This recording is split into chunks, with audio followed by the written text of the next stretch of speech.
हस्तिनापुर, प्राचीन भारत का सबसे समृद्ध और शक्तिशाली राज्य, अपनी सुनहरी सुबहों और भव्य महलों के लिए प्रसिद्ध था। विशाल नगर के बीचों बीच उभरा राजमहल नदी के किनारे अपनी चमचमाती सौंदर्यता से मानो सूर्योदय को भी मात देता था। इसी महान नगर में राजा शांतनु का शासन था, एक वीर, न्यायप्रिय और उदार राजा। एक दिन जब वे नदी किनारे घुड़सवारी कर रहे थे तो उनकी दृष्टि एक सुंदर नाव पर पड़ी। नाव में एक युवती बैठी थी, सत्यवती। शांतनु पहली ही दृष्टि में मोहित हो गए। डूबते सूरज की सुनहरी किरणों के बीच शांत नदियों, बहती हवा और सत्यवती की सादगी ने उनके हृदय को बांध लिया। लेकिन शांतनु का यह प्रेम इतना सरल नहीं था। सत्यवती के पिता ने शर्त रखी कि उनका पुत्र ही हस्तिनापुर का उत्तराधिकारी होगा। तब भीष्म, शांतनु के पुत्र, ने जीवन का सबसे महान त्याग किया। नदी तट पर तूफानी हवा के बीच खड़े होकर उन्होंने ब्रह्मचर्य और राज सिंहासन त्याग का भीषण व्रत लिया। आकाश में बिजली चमकी, बादल गरजे और भीष्म की प्रतिज्ञा इतिहास बन गई। इसी त्याग का परिणाम था कि सत्यवती का विवाह शांतनु से हुआ और भविष्य में नई पीढ़ी जन्म लेने लगी। सत्यवती के कहने पर महर्षि व्यास ने 3 पुत्रों, धृतराष्ट्र, पांडु और विदुर को जन्म दिया। धृतराष्ट्र जन्म से नेत्रहीन थे, इसलिए सिंहासन पांडु को मिला। भव्य दरबार में पांडु का राज्याभिषेक हुआ, जहां मंत्रियों, योद्धाओं और भीष्म ने गर्व से उन्हें आशीर्वाद दिया।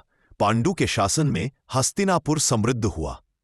इस बीच द्रोणाचार्य ने पांडवों और कौरवों दोनों को गुरुकुल में युद्ध कला सिखाई। सूर्य की किरणें पैरों के बीच से छनकर आती थीं और युवा योद्धाओं के चेहरे पर दृढ़ता दिखाई देती थी। अर्जुन धनुष पर नियंत्रण सीखते हुए लकड़ी की मछली की आंख साध रहे थे, जबकि भीम गदा से युद्ध अभ्यास कर रहे थे। दुर्योधन को अर्जुन की प्रतिभा से जलन होने लगी और यह ईर्ष्या धीरे धीरे द्वेष में बदल गई। शकुनी दुर्योधन की इस कमजोर भावना को भड़काने लगा।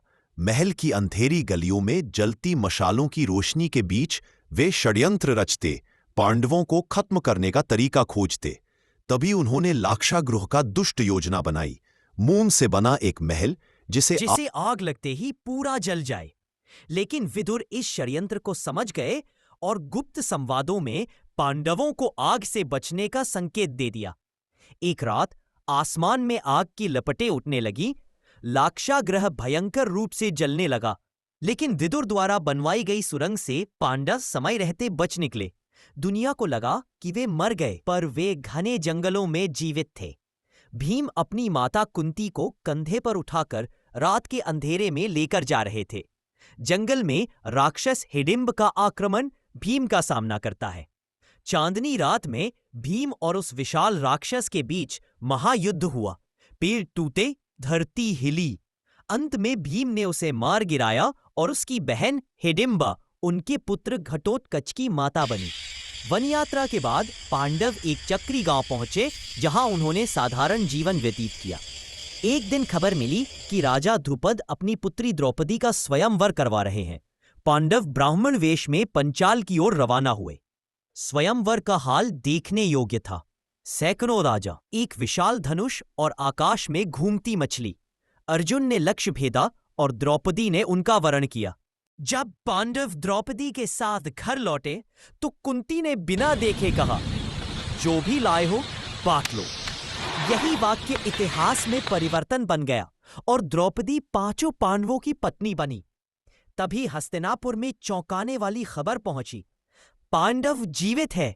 भीष्म की आंखें भर आईं। विदुर ने राहत की सांस ली। धृतराष्ट्र खुद को हल्का महसूस करते हैं, पर दुर्योधन और शकुनी के चेहरे पर गुस्सा और डर दोनों साफ दिखता है। उनके लिए यह तो बस शुरुआत थी।